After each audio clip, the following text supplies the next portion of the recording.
Nursing ഡയറക്ടറിന്റെ പുതിയൊരു വീഡിയോയിലേക്ക് ഏവർക്കും സ്വാഗതം. അങ്ങനെ LBSന് അടുത്ത സ്പോട്ട് അലോട്ട്മെന്റ് അല്ലെങ്കിൽ സ്പെഷ്യൽ അലോട്ട്മെന്റ് ആണ് വന്നിരിക്കുന്നത്. അപ്പോൾ ആറാമത്തെ സ്പെഷ്യൽ അലോട്ട്മെന്റിലേക്ക് വീണ്ടും വേക്കന്റ് സീറ്റുകളിലേക്കുള്ള അലോട്ട്മെന്റ് പ്രോസസ്സുകളാണ് ഇപ്പോൾ നടക്കാൻ പോകുന്നത്. അപ്പോൾ നഴ്സിംഗും പാരാമെഡിക്കൽ കോഴ്സുകളിലേക്കും വേക്കന്റ് ആയിട്ട് കിടക്കുന്ന സീറ്റുകളിലേക്ക് ഇനിയും അലോട്ട്മെന്റ് കിട്ടാത്ത കുട്ടികളെ സംബന്ധിച്ച് പറയുമ്പോൾ അപേക്ഷിക്കാനുള്ള ഒരു അവസരമാണ് ഇപ്പോൾ ഉള്ളത്. ഇവിടെ നോക്കിക്കഴിഞ്ഞാൽ 17-ാം തീയതി മുതൽ 19-ാം തീയതി വരെ അങ്ങനെ 3 ദിവസത്തേക്കാണ് നിങ്ങൾക്ക് ഓപ്ഷൻ രജിസ്ട്രേഷന് ചെയ്യാൻ സാധിക്കുക. അപ്പോൾ കഴിഞ്ഞ 4ാമത്തെ അലോട്ട്മെന്റ് വരെയുള്ള ഓപ്ഷൻ രജിസ്ട്രേഷനിൽ നമ്മൾ ഏറ്റവും ആദ്യം കൊടുത്തിരിക്കുന്ന ഓപ്ഷൻസ് എല്ലാം അവിടെ തന്നെ ഉണ്ടായിരുന്നു. പക്ഷേ ഇനി മുതൽ ഓരോ സ്പെഷ്യൽ അലോട്ട്മെന്റുകൾ വരുമ്പോഴും വേക്കന്റ് സീറ്റുകൾ പബ്ലിഷ് ചെയ്യപ്പെടുകയും ആ വേക്കന്റ് സീറ്റുകളിലേക്ക് നിങ്ങളുടെ താല്പര്യം അനുസരിച്ച് ഫ്രഷ് ആയിട്ട് തന്നെ ഓപ്ഷൻസ് കൊടുക്കാനായിട്ടും സാധിക്കുന്നതാണ്. അപ്പോൾ ഏതെങ്കിലും കുട്ടികൾ LBSലേക്ക് അപ്ലൈ ചെയ്തു ഇതുവരെയും പാർട്ടിസിപ്പേറ്റ് ചെയ്യാൻ സാധിക്കാത്ത കുട്ടികളൊക്കെ ആണെന്നുണ്ടെങ്കിലും ഇനിയും നിങ്ങൾക്ക് വേക്കന്റ് സീറ്റുകളിലേക്ക് അഡ്മിഷൻസ് എടുക്കാൻ പോസിബിലിറ്റീസ് ഉണ്ട്. അപ്പോൾ മാർക്കിന്റെ അടിസ്ഥാനത്തിൽ തന്നെയായിരിക്കും ഇവിടെയും സ്പോട്ട് സ്പെഷ്യൽ അലോട്ട്മെന്റുകൾ നടത്തപ്പെടുക. അതുകൊണ്ട് തന്നെ നിങ്ങളുടെ പ്രയോറിറ്റിക്ക് അനുസൃതമായി തന്നെ നിങ്ങൾ ഓപ്ഷൻസ് കൊടുക്കാനായിട്ട് പ്രത്യേകം ശ്രദ്ധിക്കുക. ഇവിടെ 2-3 കാര്യങ്ങൾ LBSൽ സ്പെസിഫിക് ആയിട്ട് പറഞ്ഞിട്ടുണ്ട്. അതിൽ ഏറ്റവും പ്രധാനപ്പെട്ട കാര്യം, ഇപ്പോൾ ഓൾറെഡി LBS വഴി അഡ്മിഷൻ എടുത്ത ഒരു കുട്ടിയെ സംബന്ധിച്ചെന്ന് പറയുമ്പോൾ അടുത്ത 6ാമത്തെ അലോട്ട്മെന്റിൽ പങ്കെടുക്കണമെന്നുണ്ടെങ്കിൽ NOC വാങ്ങേണ്ടതായിട്ടുണ്ട്. ഈ ഒരു അവസരത്തിൽ നിങ്ങൾ അഡ്മിഷൻ എടുത്തിരിക്കുന്ന കോളേജിൽ നിന്നും നോ ഒബ്ജക്ഷൻ സർട്ടിഫിക്കറ്റ് അഥവാ NOC സർട്ടിഫിക്കറ്റ് വാങ്ങി അത് അപ്ലോഡ് ചെയ്താൽ മാത്രമായിരിക്കും നിങ്ങൾക്ക് 6ാമത്തെ അലോട്ട്മെന്റിൽ പങ്കെടുക്കുവാനായിട്ട് സാധിക്കുകയുള്ളൂ. അപ്പോൾ കോളേജിന്റെ പെർമിഷൻ ഇല്ലാതെ നിങ്ങൾക്ക് ഒരു കാരണവശാലും 6ാമത്തെ അലോട്ട്മെന്റിൽ പങ്കെടുക്കുവാനായിട്ട് സാധിക്കുകയില്ല. മാത്രമല്ല, നിങ്ങൾ 6ാമത്തെ അലോട്ട്മെന്റിൽ പങ്കെടുത്ത് ഏതെങ്കിലും കോളേജിലേക്ക് മാറിക്കഴിഞ്ഞാൽ പഴയ അലോട്ട്മെന്റിൽ നിന്നും പുതിയ അലോട്ട്മെന്റ് അല്ല പുതിയ കോളേജുകളിലേക്കായിരിക്കും നിങ്ങളുടെ അഡ്മിഷൻസ് ട്രാൻസ്ഫർ ആയി വരിക. അതുകൊണ്ട് തന്നെ ഇപ്പോൾ നിങ്ങൾക്ക് നിലവിൽ ലഭിച്ചിരിക്കുന്ന കോളേജിനേക്കാളും കുറച്ചും കൂടെ മികച്ച കോളേജുകളിലേക്ക് മാത്രം നിങ്ങൾ മാറുവാനായിട്ട് പ്രത്യേകം ശ്രദ്ധിക്കുക. അടുത്തൊരു കാര്യം, ഇനിയും നമ്മൾ അലോട്ട്മെന്റുകൾ കിട്ടിയതിന് ശേഷം വീണ്ടും അടുത്ത ഓപ്ഷനിലേക്ക് മാറാനുള്ള പോസിബിലിറ്റി ഉണ്ടാവുകയില്ല. അഥവാ നിങ്ങൾക്ക് വീണ്ടും ഒരു അലോട്ട്മെന്റ് ലഭിച്ചു കഴിഞ്ഞതിന് ശേഷം നിങ്ങൾ ആ കോളേജിൽ ജോയിൻ ചെയ്തില്ല എന്നുണ്ടെങ്കിൽ ഓട്ടോമാറ്റിക്കലി നിങ്ങളുടെ LBSന്റെ ലിസ്റ്റിൽ നിന്ന് നിങ്ങളെ മാറ്റപ്പെടുത്തുന്നതുമായിരിക്കും. അതായത് തുടർന്നുള്ള അടുത്ത അലോട്ട്മെന്റുകളിൽ ഒന്നും തന്നെ നിങ്ങൾക്ക് പാർട്ടിസിപ്പേറ്റ് ചെയ്യാൻ സാധിക്കുകയില്ല. അതുകൊണ്ട് തന്നെ നിങ്ങൾ പ്രത്യേകമായിട്ട് ശ്രദ്ധിച്ച് മനസ്സിലാക്കി മാത്രം നിങ്ങൾ അലോട്ട്മെന്റുകൾ കൊടുക്കുവാനായിട്ട് നോക്കുക. ഇത് കൂടാതെ തന്നെ മറ്റുള്ള കുട്ടികൾ ഇതുവരെയും അലോട്ട്മെന്റ് ലഭിക്കാത്ത കുട്ടികളാണെന്നുണ്ടെങ്കിൽ നിങ്ങൾക്കും LBSൽ പാർട്ടിസിപ്പേറ്റ് ചെയ്യാം. 6ാമത്തെ അലോട്ട്മെന്റിൽ ഇതുവരെയും അഡ്മിഷൻസ് കിട്ടാത്ത കുട്ടികളാണെന്നുണ്ടെങ്കിൽ നിങ്ങളുടെ കോഴ്സുകളുടെ താല്പര്യം അനുസരിച്ച് പലപ്പോഴും സംഭവിക്കുന്ന ഒരു കാര്യം, നിങ്ങൾക്ക് നഴ്സിംഗ് ആയിരിക്കും മെയിൻ ആയിട്ട് നിങ്ങൾ ഉദ്ദേശിക്കുന്നത്. പക്ഷെ നിങ്ങൾക്ക് നഴ്സിംഗ് ഇതുവരെയും കിട്ടാത്തത് കൊണ്ട് തന്നെ പാരാമെഡിക്കൽ അല്ലെങ്കിൽ കിട്ടുന്ന കോഴ്സുകളെല്ലാം തന്നെ വാരി വലിച്ചു വെക്കുന്ന ഒരു സാഹചര്യം ഉണ്ടാവാറുണ്ട്.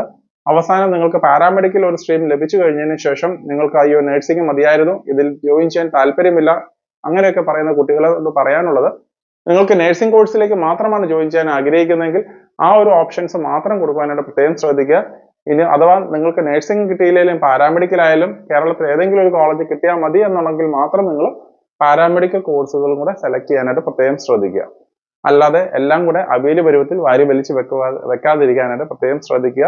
കാരണം ഇപ്പോൾ LBS പറഞ്ഞിരിക്കുന്ന അനുസരിച്ച് അഥവാ നിങ്ങൾക്ക് നഴ്സിംഗ് ആണ് മെയിൻ ആയിട്ട് ഫോക്കസ് ചെയ്യുന്നത്, പക്ഷേ നിങ്ങൾക്ക് പാരാമെഡിക്കൽ കോഴ്സാണ് ലഭിച്ചിരിക്കുന്നത്, നിങ്ങൾ അവിടെ ജോയിൻ ചെയ്യണം. ഇല്ല എന്നുണ്ടെങ്കിൽ കംപ്ലീറ്റ്ലി നിങ്ങളെ ആ LBSന്റെ അടുത്ത അലോട്ട്മെന്റ് പ്രോസസ്സിൽ നിന്നും റിമൂവ് ചെയ്യപ്പെടുന്നതുമായിരിക്കും. അതുകൊണ്ട് തന്നെ നിങ്ങൾ ഈ കാര്യം പ്രത്യേകം ശ്രദ്ധിക്കുക.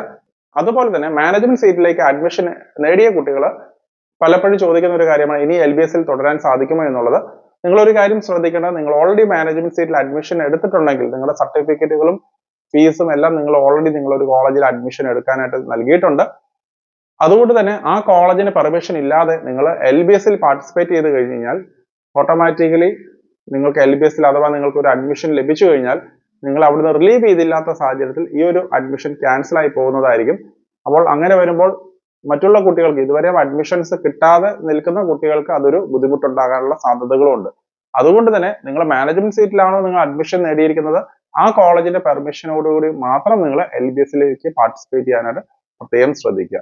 കാരണം ഇവിടെ LBSലേക്ക് പാർട്ടിസിപ്പേറ്റ് ചെയ്യാനായിട്ട് മാനേജ്മെന്റ് സീറ്റിലേക്ക് നേടിയ കുട്ടികൾക്ക് അവസരങ്ങളുണ്ട്. കാരണം ഇവിടെ NOC നൽകേണ്ട ആവശ്യം വരുന്നില്ല. പക്ഷെ അഡ്മിഷൻ കിട്ടിക്കഴിഞ്ഞാലും നിങ്ങളുടെ ആ ഒരു അഡ്മിഷൻ നിലനിർത്തണമെങ്കിൽ നിങ്ങൾ ഓൾറെഡി മാനേജ്മെന്റ് സീറ്റിൽ അഡ്മിഷൻ എടുത്തിരിക്കുന്ന കോളേജിൽ നിന്ന് നിങ്ങളുടെ സർട്ടിഫിക്കറ്റുകളും ഫീസും തിരിച്ച് വാങ്ങേണ്ടതായിട്ടുണ്ട്. അതിന്റെ ക്ലാരിറ്റി വരുത്തിയതിനു ശേഷം മാത്രം നിങ്ങൾ അടുത്ത ഘട്ടത്തിലേക്ക് നീങ്ങുവാനായിട്ട് പ്രത്യേകം ശ്രദ്ധിക്കുക.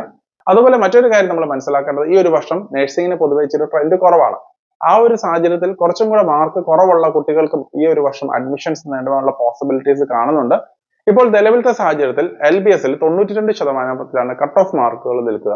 അത് മാക്സിമം അങ്ങേയറ്റം പോയാൽ ഒരു 90% വരെ മാറുവാനുള്ള പോസിബിലിറ്റീസ് കാണുന്നുണ്ട്. പക്ഷേ നമ്മളിവിടെ മനസ്സിലാക്കേണ്ട ഒരു കാര്യം, നമ്മൾ ഏറ്റവും അവസാനം ലഭിക്കുന്ന കോളേജുകളുടെ ക്വാളിറ്റിയും എങ്ങനെയാണെന്നുള്ളത് നമുക്ക് ഇപ്പൊ അനുമാനിക്കാൻ സാധിക്കില്ല. ഏത് കോളേജിൽ ലഭിക്കും എന്ന് നമുക്ക് പറയാനും സാധിക്കില്ല. പക്ഷെ ഈ 90ലേക്ക് വരാനുള്ള സാധ്യതകളാണ് നമ്മളിപ്പോൾ കാണുന്ന ഒരു കാര്യം. പിന്നെ NRI സീറ്റുകൾ നോക്കിക്കഴിഞ്ഞാൽ NRI സീറ്റിലാണെങ്കിലും സിമെറ്റിലൊക്കെ ആണെങ്കിലും കഴിഞ്ഞ അലോട്ട്മെന്റിൽ, അതായത് 5ാമത്തെ അലോട്ട്മെന്റിൽ നിരവധി വേക്കൻറ്റ് സീറ്റുകളാണ് ഉണ്ടായിരുന്നത്. അപ്പോൾ നിരവധി വേക്കൻറ്റ് സീറ്റുകൾ വന്നിരിക്കുന്നതിന്റെ മെയിൻ റീസൺ പലരും NRI സീറ്റുകൾ എന്താണെന്ന് അറിയാതെ ചാടിക്കയറി വെക്കുകയും അഡ്മിഷൻ എടുത്ത കോളേജുകളിൽ റിപ്പോർട്ട് ചെയ്യേണ്ട സമയത്ത് പലരും NRI ഡോക്യുമെന്റുകൾ സബ്മിറ്റ് ചെയ്യാത്തത് കൊണ്ട് തന്നെ അവരുടെ അഡ്മിഷൻസ് ഓട്ടോമാറ്റിക്കലി ക്യാൻസൽ ആയി പോയിട്ടുണ്ട്. അവിടെയും കുറച്ചും കൂടെ മാർക്കുകൾ താഴോട്ട് വരാനുള്ള പോസിബിലിറ്റീസ് ഉണ്ട്. ഏകദേശം 88-89% മാർക്കുള്ള കുട്ടികൾക്ക് NRI സീറ്റിലേക്ക് പ്രവേശിക്കാനുള്ള പോസിബിലിറ്റീസ് ഇവിടെ കാണുന്നുണ്ട്. പക്ഷെ കോളേജിന്റെ ക്വാളിറ്റി കാര്യങ്ങൾ മനസ്സിലാക്കിയിട്ട് മാത്രം നിങ്ങൾ അഡ്മിഷൻസുമായിട്ട് മുന്നോട്ട് പോകാനായിട്ട് പ്രത്യേകം ശ്രദ്ധിക്കുക. അപ്പൊ ഇത്രയും കാര്യങ്ങളാണ് ജനറലി കേരളത്തിൽ ഇപ്പോഴത്തെ സാഹചര്യത്തിൽ നടന്നുകൊണ്ടിരിക്കുന്നത്. ഇതോടൊപ്പം തന്നെ PNC മാക്കിന്റെയും ക്രിസ്ത്യൻ മാനേജ്മെന്റ് അസോസിയേഷന്റെ അലോട്ട്മെന്റുകൾ നടക്കുന്നുണ്ട്. അവിടെയും ക്രമേണ മാർക്കുകളുടെ ക്രൈറ്റീരിയാസ് അല്ലെങ്കിൽ കട്ട് ഓഫ് മാർക്കുകൾ കുറയുന്നതായിട്ടാണ് ഇവിടെ കാണുന്നത്. എന്നിരുന്നാൽ തന്നെ അവിടെയും ഏകദേശം 90-91% മാർക്കിലേക്ക് നിൽക്കുമെന്നാണ് നമ്മൾ മനസ്സിലാക്കുന്ന ഒരു കാര്യം. അതുപോലെ തന്നെ കേരളത്തിന് പുറത്തേക്ക്, പ്രത്യേകിച്ച് കർണാടകത്തിലും തമിഴ്നാട്ടിലും ഒക്കെ തന്നെ പല കോളേജുകളിലും നിരവധി സീറ്റ് വേക്കൻസികൾ റിപ്പോർട്ട് ചെയ്യപ്പെട്ടിട്ടുണ്ട്. ഇത് കൂടാതെ തന്നെ പല മെഡിക്കൽ കോളേജുകളിലും നല്ല രീതിയിലുള്ള ഫീസ് കുറവുകൾ വന്നിട്ടുണ്ട്. ഏകദേശം 10 ലക്ഷം രൂപയ്ക്കൊക്കെ ആണെങ്കിൽ മെഡിക്കൽ കോളേജുകളിൽ പഠിക്കാനുള്ള അവസരങ്ങളാണ് ഇപ്പൊ കർണാടകയിൽ മംഗലാപുരത്തും ബാംഗ്ലൂരും ഒക്കെ നിലവിൽ തുറന്നു വന്നിരിക്കുന്നത്. അപ്പോൾ ഈ ഒരു അവസരം മാക്സിമം യൂട്ടിലൈസ് ചെയ്യുക. അപ്പോൾ കേരളത്തിൽ നിങ്ങൾ ലാസ്റ്റ് അങ്ങേയറ്റം വരെ നിങ്ങൾ അഡ്മിഷൻസ് നോക്കി നിന്ന് കഴിഞ്ഞാലും ഏറ്റവും അവസാനവും മികച്ച കോളേജുകളിൽ നിങ്ങൾക്ക് അഡ്മിഷൻസ് കിട്ടും എന്നുള്ളതും കൂടെ ഉറപ്പുവരുത്തുക. അതുപോലെ തന്നെ കേരളം ഫോക്കസ് ചെയ്യുന്ന കുട്ടികളാണെങ്കിൽ ഏകദേശം 89-90% മാർക്കുള്ള കുട്ടികൾക്കും ഈ ഒരു വർഷം ഒരു പക്ഷേയെങ്കിലും കേരളത്തിൽ അഡ്മിഷൻസ് അവസാന നിമിഷത്തിലൊക്കെ കിട്ടിയെന്ന് വരാം. അങ്ങനെ ഏറ്റവും അവസാനം വരെ വെയിറ്റ് ചെയ്ത് നിൽക്കുന്ന സാഹചര്യത്തിൽ പലർക്കുമുള്ള ഡൗട്ടാണ്, ഇനിയും കേരളത്തിന് പുറത്തേക്കുള്ള കോളേജുകളിൽ സീറ്റ് നഷ്ടപ്പെടുമോ, സീറ്റ് കിട്ടാതിരിക്കുമോ, അങ്ങനെയൊന്നും ടെൻഷൻ അടിക്കേണ്ട. ഏറ്റവും മികച്ച കോളേജുകളിൽ തന്നെ ആ ഒരു സമയത്തും നിങ്ങൾക്ക് അഡ്മിഷൻസ് കിട്ടാനുള്ള പോസിബിലിറ്റീസ് ഉണ്ട്.